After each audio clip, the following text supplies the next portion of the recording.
रे बाळा, मला इथेच राहू दे, मला इथेच मरू दे माझ्या गणपतात. परंतु मुलगा हट्टाला पेटला होता. आईचाही नाविलाज झाला. मग मुलगा आला, आपल्या पत्नीला घेऊन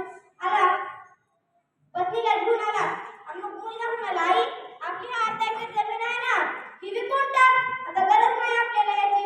आईने जमीन विकली. आई आपले घर आहे ना, हेही विकून टाक, आता याचीही गरज नाही आपल्याला. आईने घरही विकलं. आलेल्या पैशाने कर्ज चुकवले आणि उरलेले 4-5 लाख त्याने मुलाला दिले. मुलाने ते पैसे आपल्या पत्नीकडे दिले. पत्नीने ते पैसे आपल्या लगेच पर्समध्ये ठेवून टाकले.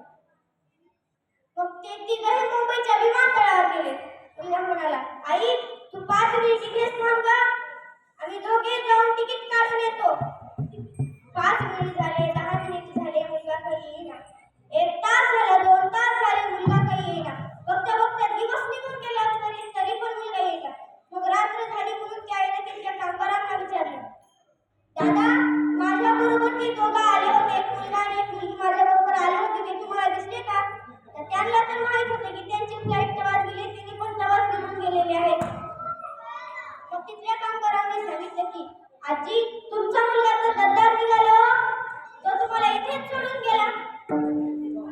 त्या तिथेच रडून रडून गतप्राण झाली. त्याचा तिथेच मृत्यू झाला. मग आईच्या पत्राला एक गाठ होती.